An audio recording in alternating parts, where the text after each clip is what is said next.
Hi, good morning, everyone. A very warm welcome to the Science of Mind Club.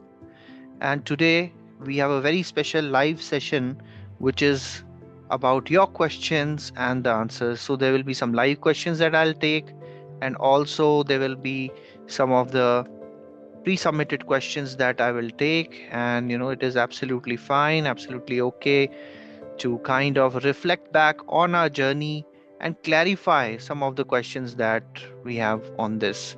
So, as a regular ritual, we'll start with some of the positive quotations to get us started. This one is about purpose, ambition, and our aspirations are very, very important. And what we'll do is we'll kind of see what is there in this. So it is about living your purpose, living your ambition, and living an inspiring vision in 2025. That is our intention. Okay, moving on.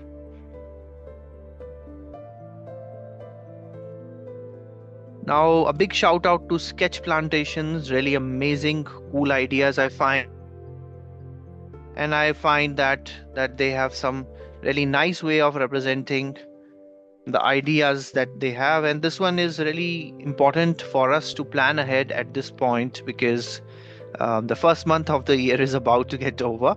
So plan, prioritize, and perfect the process. Okay, so I let you reflect on this. Now, this is again one of the nice quotes that I like: lead with accountability and integrity.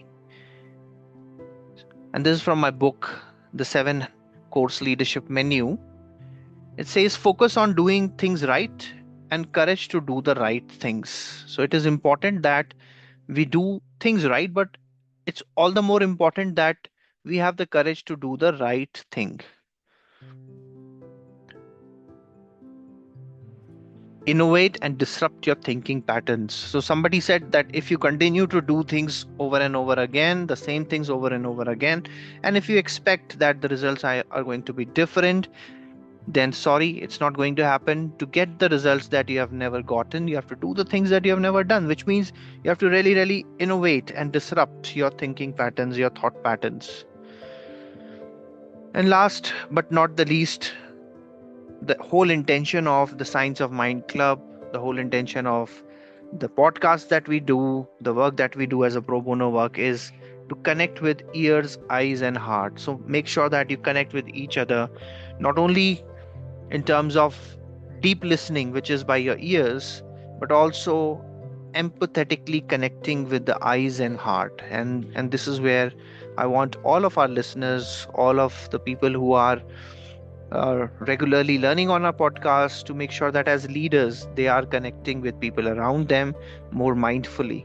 So as a segment, again, this is about a live Q&A. This is about doing a quick meditation session, which we will do this Sunday. Today is very, very special day because today is 26th of January 2025, where we are celebrating in India our Republic Day. And as we speak, there's this lot of culture, a lot of happiness all around, where people are enjoying the Republic Day, and some of you are tuned in to this Sunday class. So our intention is to hold this space mindfully so that we can clarify some of your questions on our existing neuro-linguistic programming work, as well as we can do a quick mindfulness meditation to kind of start our day. Okay, so what is this Science of Mind Club all about? I keep on telling this, but I think now it is clear that it is a vision of helping people help themselves, a community of leaders who can be coaches to each other. It's a 30 to 40 minutes class that we take on topics like psychology, NLP, and mindfulness, totally pro bono and a free initiative.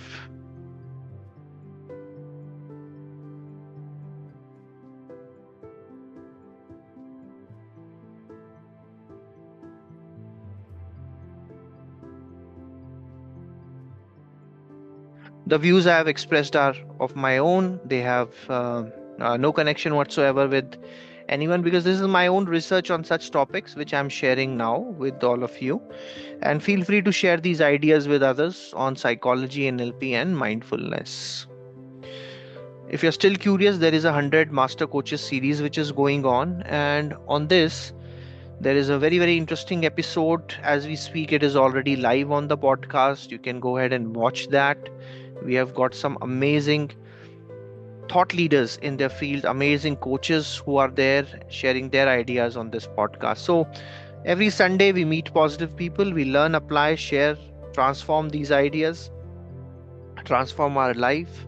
And this is all about, getting more and more knowledge on such topics so that we are gaining something at the end of the day. We are gaining more knowledge and we are being curious.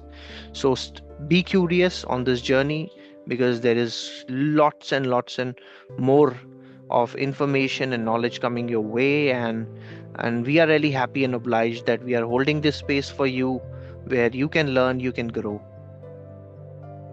So it's time for the live Q&A, the live questions and answers. So all it needs is your curiosity.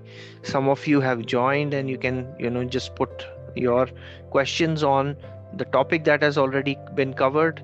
And we also have some pre-submitted questions which are there. And the whole idea is that we bring a good closure to the neuro-linguistic programming series that we have done, so that I can clarify some of the doubts which still exist in people about NLP, about ideas which we have shared already. I strongly recommend that you go through the 10-part series, and it starts with the mindset, the skill set, and the tool set of NLP. We have shared some amazing resources.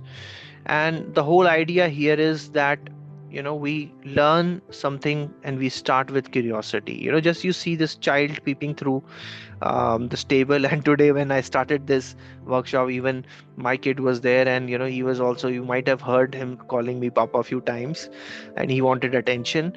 What we can all learn from kids is that curiosity, to question everything, to experiment everything, that is very important for the spirit and essence of neuro-linguistic programming. Friends, this mindset of NLP, if you ask me, is all about being curious, because when we are curious, we get a lot of answers, because it is an exploration that we are doing. So I invite you to do exploration with your questions. Have that creative dissatisfaction.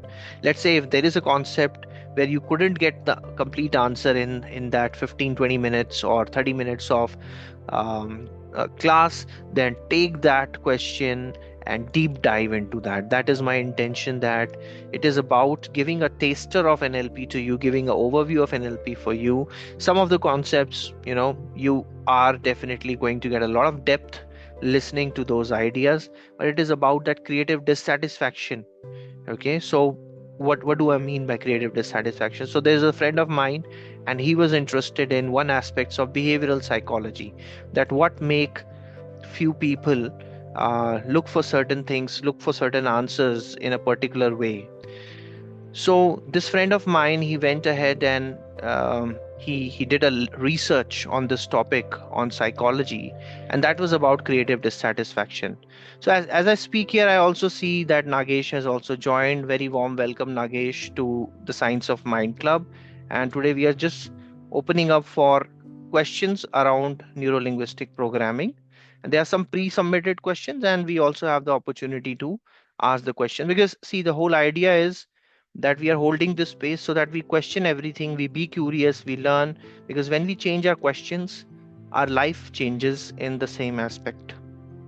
Okay, so I'll take a pause here and would like to honor this space where we want to mindfully question the concepts that we have shared and learn from each other's experience. So I would invite people who are on call or people who have joined the live chat to post their questions, or also maybe if you want to go off mute and share, that also is what you can do. So friends, here is your point. You can ask questions if you have still questions on NLP, if you have questions on whatever we have covered on science of mind related topics. I'm more than happy to answer your questions and clear your doubts.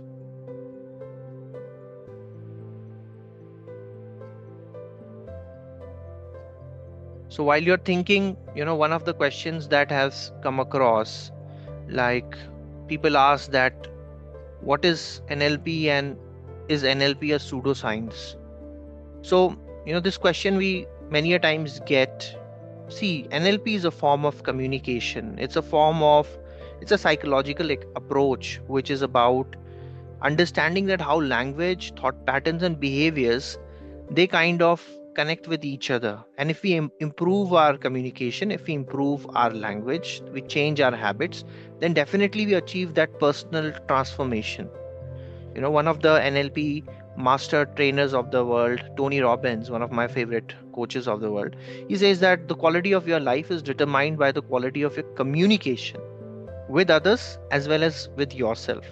So, whole idea of NLP is how do you communicate better with yourself, that internal dialogue that we have, as well as how do we communicate with others. And the second part of this question was about, is NLP a pseudoscience? So, see, NLP many a times is not universally recognized as a scientific discipline. However, it has proven effective in coaching, in therapy, in personal development. A lot of these trainers they use NLP techniques, and many of these techniques that we have included in NLP, the tool set of NLP, is basically derived from the work in psychology, the work in linguistic, and the work in the related areas where people saw that consistently the results were achieved. Okay. And this whole idea of NLP was this presupposition that the map is not the territory, but actually map is a guide for you to get to the treasure. So the whole idea is that we can debate about whether NLP is a science or a pseudoscience, but we are not here to prove a point, but we are here to say that how we can be successful together. So that's my short answer to whoever that posted that question on is NLP, what is NLP and is NLP a pseudoscience? So I'll take a pause here. I also see Nagesh on call. Nagesh, would you like to go off mute and ask any question or share your thoughts, ideas? Hi. So nothing has said. So I'm very new to this. So I had read a book from Matt Okay. on NLP. He was in Udemy and I had finished the course, and uh, it's more of self-talk internally, how we understand ourselves, and as you were saying just now, right? So like how you communicate, right? So uh, I was kind of interested on kind of like Milton model, right? So and maybe like submodalities, high Yes. patterns. So uh, yeah, I just read everything. What I know so far is from the learning, uh, and yeah, I was just thinking, like, is there any way to get some practical experience on it? Yeah. Yeah, yeah, Brilliant. yeah. So, thank you so much for that resonance, that reflection, Nagesh. Truly appreciate that, and all the more I appreciate you joining on a Sunday and diving deeper on this topic. So, definitely, it's a good exploration that you are doing. Like this whole idea of NLP, be it Milton model, be it meta model, submodalities, the eye accessing cues. We have covered a lot of these topics in our Sunday classes as well. However, the only thing that will keep you going is, as we are discussing today, is the curiosity, and definitely that experimentation, the exploration that you want to do, the practical exploration.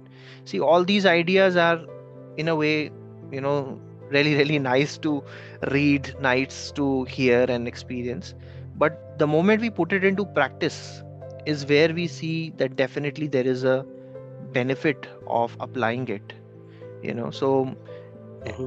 yesterday I was going through one idea, and it was about taking some micro actions. So it was a very counterintuitive idea of, can we, instead of making a big goal, make small goals or micro actions for the day.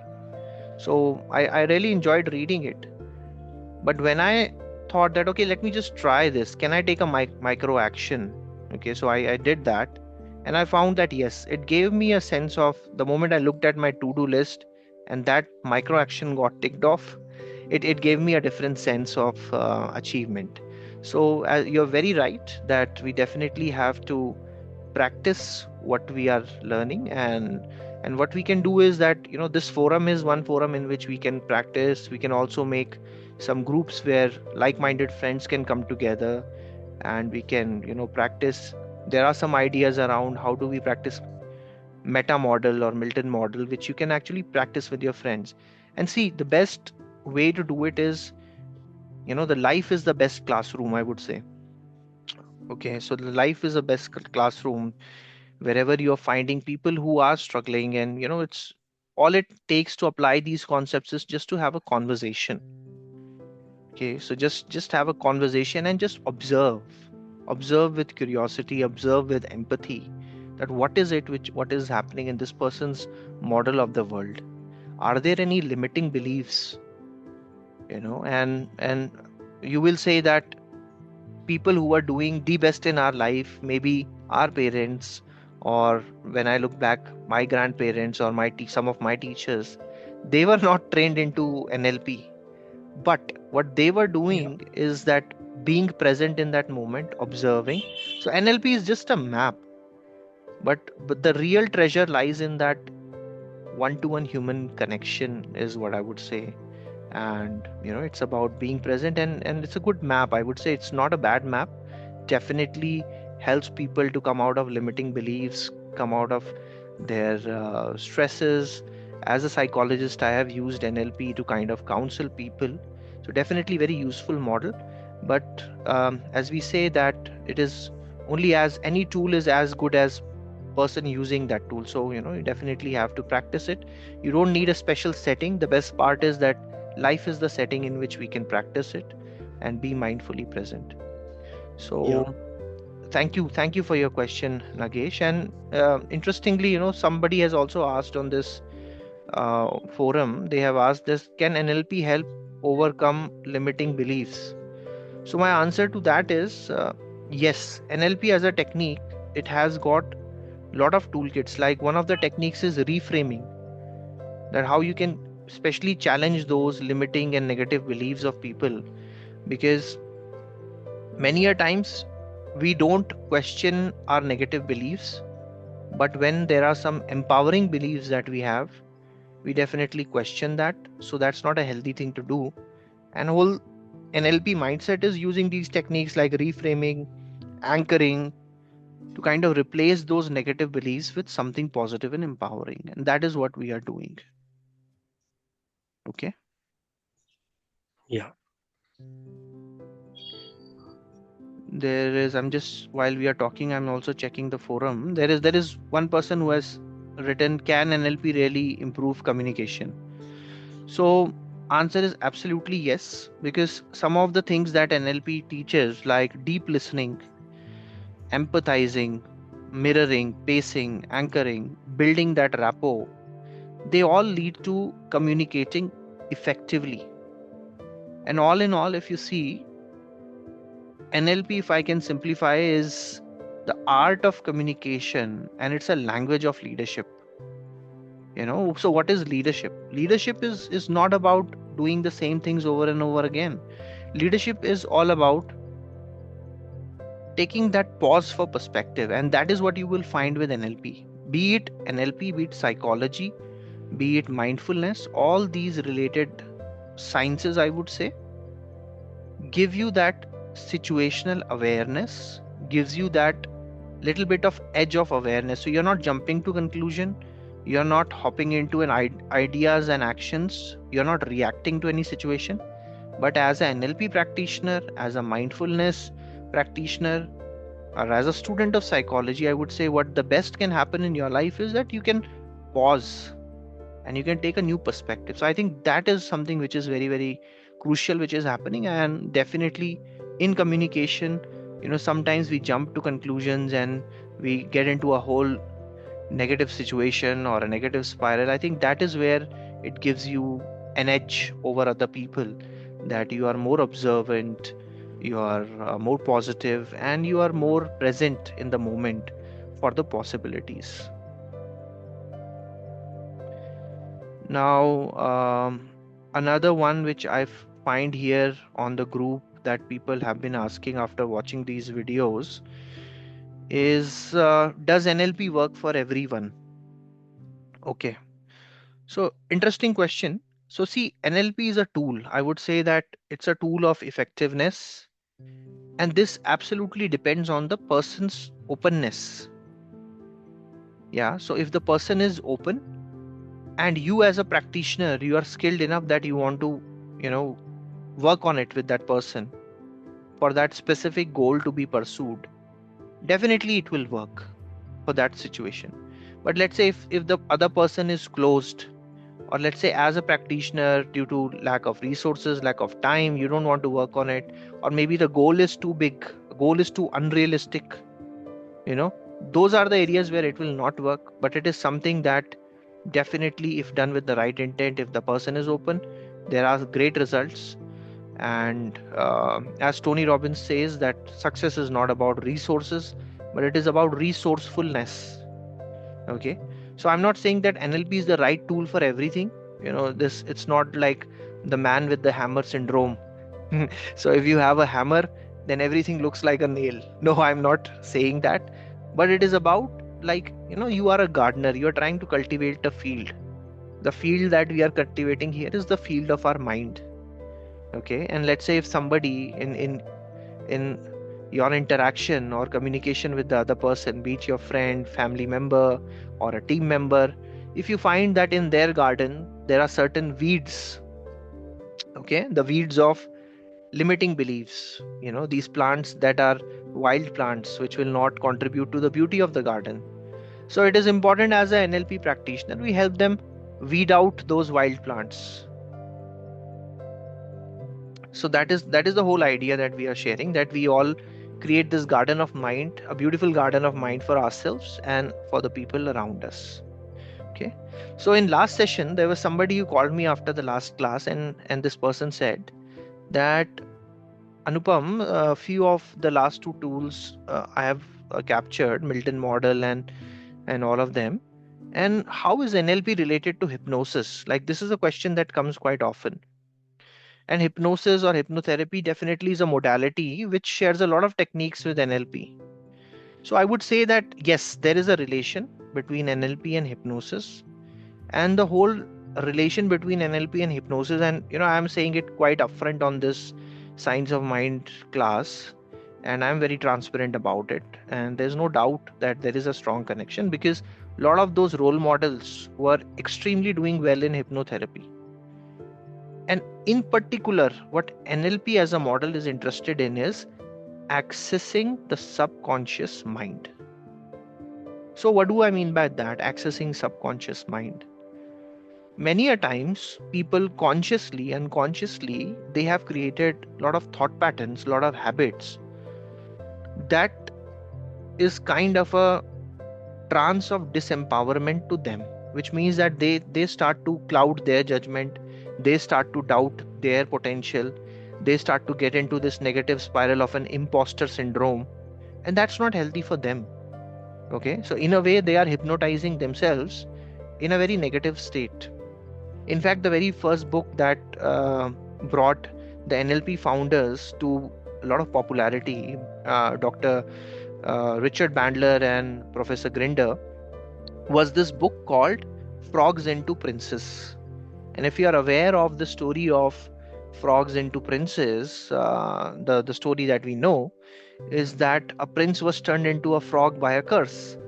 So many a times what happens is that in lives of people, those curses are the limiting beliefs which are either self-imposed by them, or while growing up they see their role models, maybe their parents or teachers or somebody who's saying something that becomes a curse that the person carries throughout the life.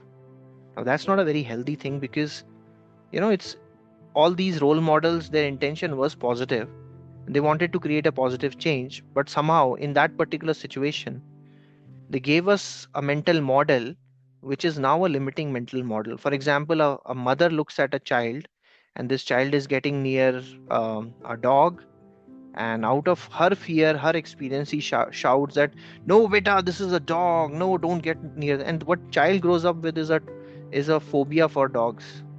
That becomes a reality. So that is where we need to access the deeper consciousness of mind, which is that subconscious, which is a resource of unlimited energy, unlimited potential. And we have to get that conscious mind out of the way. And for doing that, some of the techniques of NLP definitely are linked with hypnosis, to use it in a very positive way. And as Milton Erickson, one of the geniuses on whom the science of NLP was modeled upon, he said that your unconscious mind is your silent partner in every action that you take. Okay, and it is our role as people who are in the helping profession, or friends or family members, to help people come out of their trance of disempowerment to a trance of empowerment. Okay, so at the end of the day, the intent with which we are using these tools is very, very aligned for making sure that people are getting the results they want, and they're coming out of those limitations that subconsciously or unconsciously they have built for themselves. Okay, so that is, I think, an important aspect that I wanted to discuss on this special episode of our Science of Mind Club. And I also want to reiterate that it was a it was a great series that I enjoyed doing, and I got a lot of positive feedback from people around me and people who are listening to this. And the whole idea is that you take up these concepts and then you apply it, because until you see for yourself that it can work, and like our friend Nagesh was also saying, that until you apply it, until we practice it, there's the proof of the pudding is in its eating. Okay, and as Buddha said, I think almost 2500 years ago, he gave a very interesting uh, word. It was called ehi pasiko.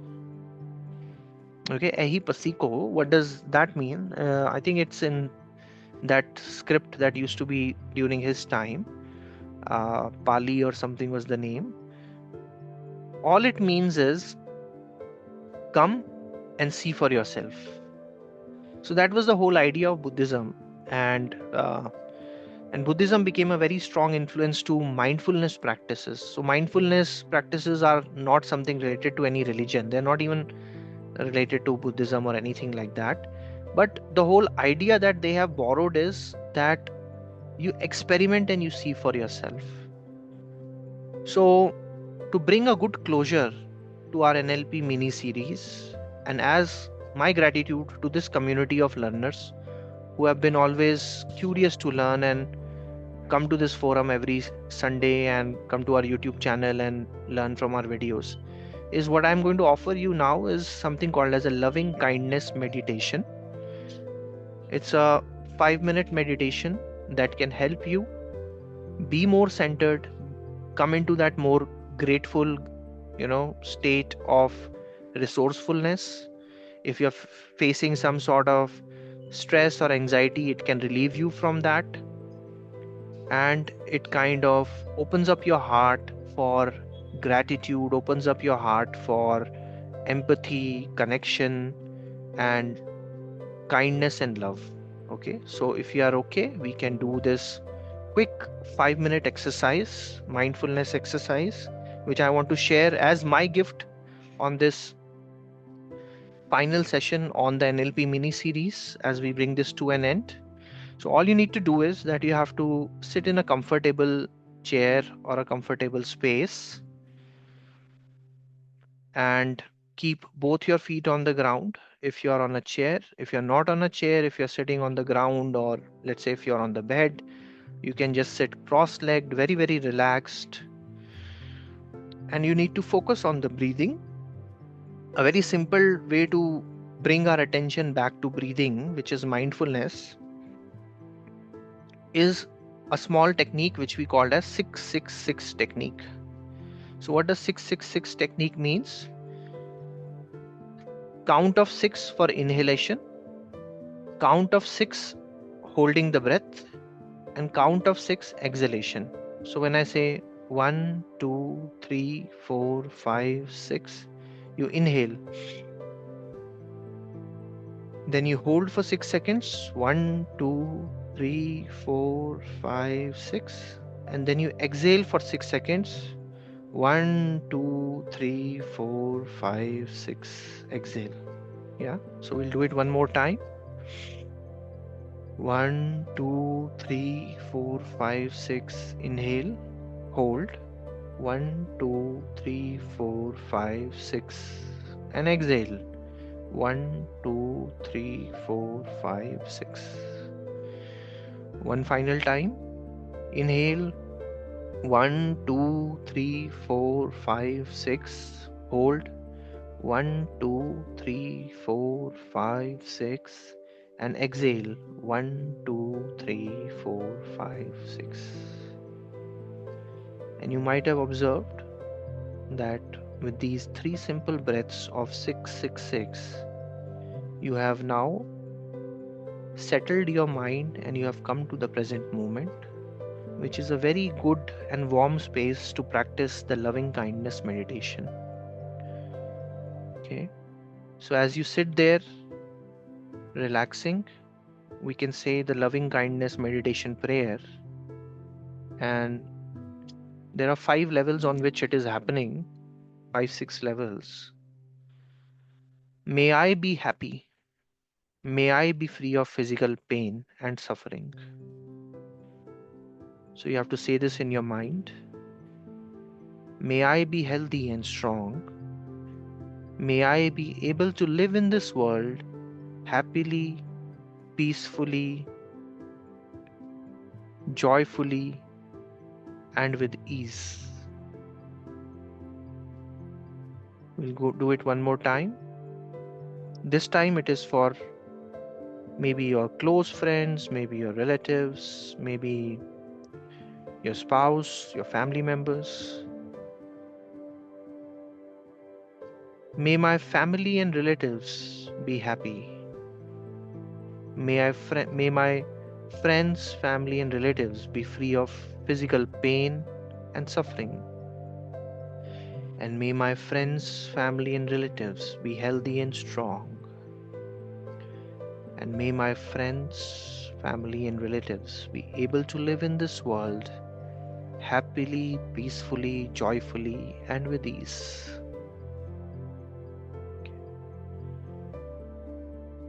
Now we extend the prayer to other people in this world. May other people in this world be happy. May people in this world be free of physical pain and suffering. May people in this world be healthy and strong. And may people in this world be able to live happily, peacefully, joyfully, and with ease. Now we also extend it to people whom we are indifferent to, or the strangers, or an enemies. Even to them we are sending this loving kindness. That may all the others be happy. May all the others be free of physical pain and suffering. And may all these others be healthy and strong. May all the others be able to live in this world happily, peacefully, joyfully, and with ease.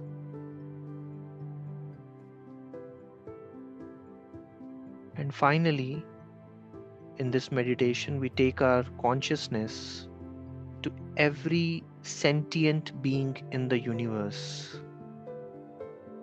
By sentient being, we mean that any being that can experience pleasure or pain, and they can be beings in any corner of the universe. So we extend our prayer to them. May all the sentient beings be happy. May everyone in this universe be free of physical pain and suffering. May all the sentient beings be healthy and strong, and may all the sentient beings be able to live in this universe happily, peacefully, joyfully, and with ease.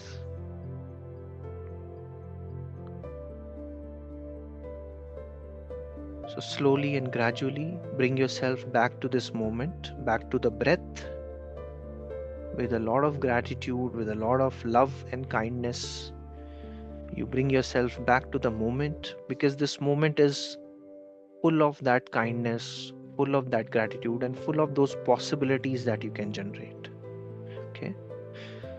So I think it was a great session today where we connected with each other and we exchanged these ideas. And I thank you for your questions that you brought, the way how you have showed up on this session, and you have mindfully curated these questions for us. Really, really thank you. And thank you, Nagesh, for also participating in the live connect. Really Yeah, appreciate your time. thanks, Anupam. Anupam, is it okay if I can ask one question?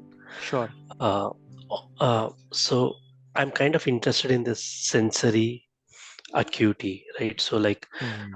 how we can understand a person whom we are talking to with the bliss model, like their breathing techniques, right? So the eyes, uh, Yeah. right? So yeah, this is just my personal. So is there any place where I can kind of look some videos or try to learn? Uh, yeah, I'm basically looking for like the way how I Hmm. could improve my communication Yeah. model, more understand the other person. Sure. So I'll give you three ways in which you can practice it, Nagesh.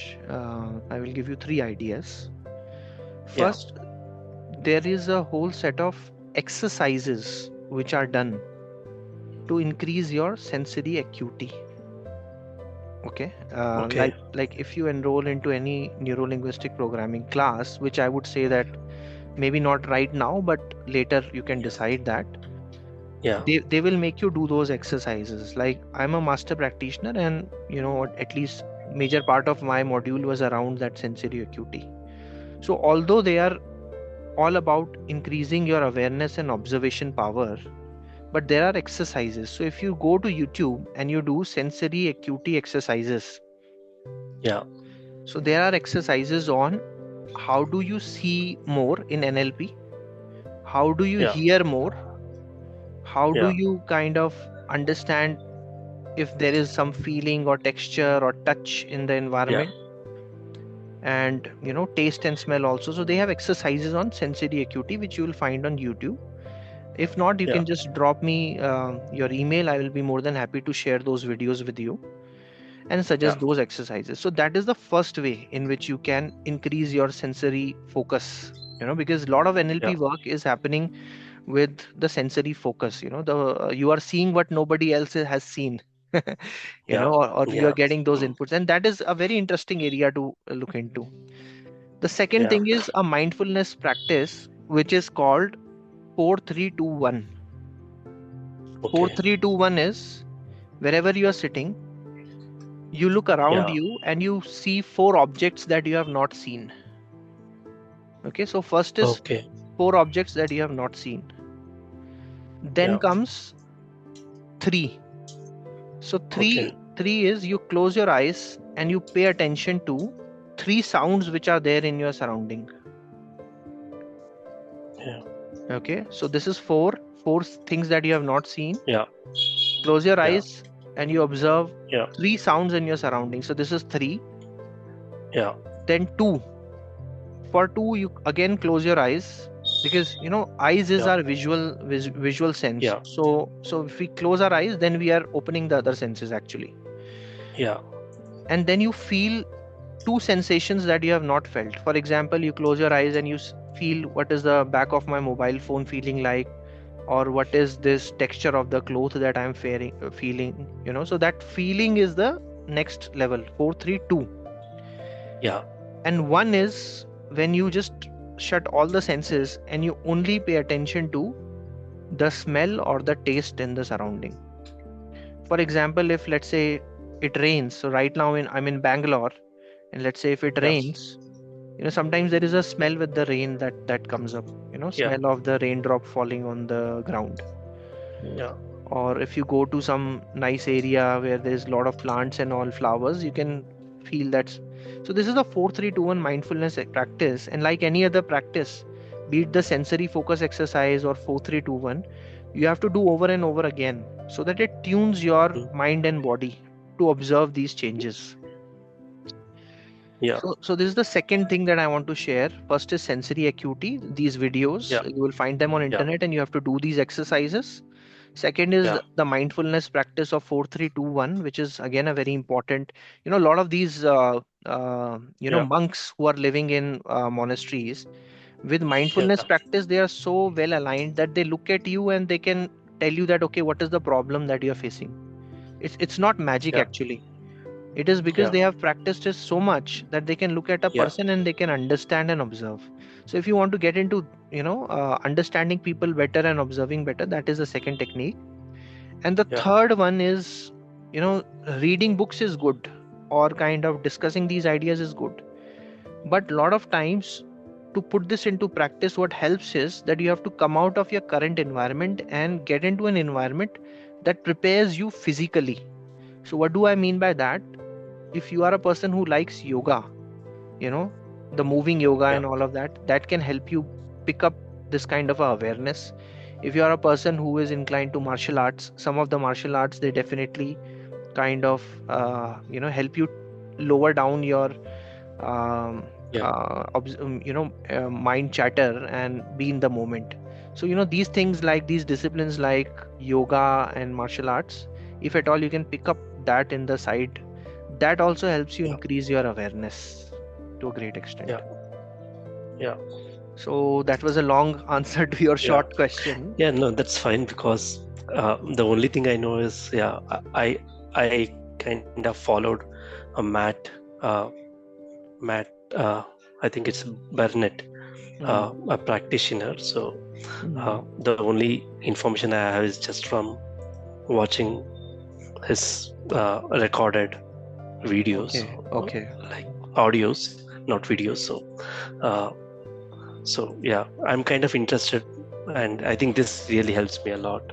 Uh, Sure, Thanks for your guidance. Yeah, sure, I'll definitely follow you, and yeah, I'll meet sure. up.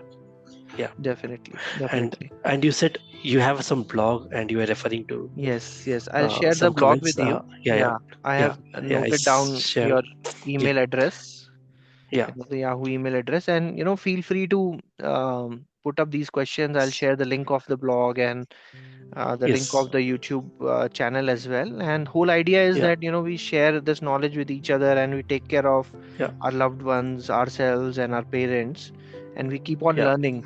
Because somehow I have yeah, also learned it from some of my mentors and coaches. With yeah, gratitude to them, I'm just paying it forward. Okay. yeah, So after yeah. you learn, you also pay it forward. So that's the only intention that we Yes. have. Yeah, yeah, yeah. Yeah, and there is this workshop that I'll be doing on 2nd of February. There's this QR Okay. code for it. Some people from Yeah, UK have registered, and some people from India are also registering. It's a pro bono free workshop. yeah, So this is on building super confidence like Superman, using the yeah, power of hypnotherapy for unlocking the potential. yeah. So that is what I'm also doing the coming Sunday, and then there is a whole um, bouquet of offerings that I do. Like if somebody needs pro bono coaching, which is free, Mm, confidential, that yeah, is what I'm also offering. And the whole idea is to build a community of leaders who are mindfully connecting with each other and contributing to the society. yeah. Okay. Sure, Nupam. Yeah. Thank you so much for your time. Yeah, Okay.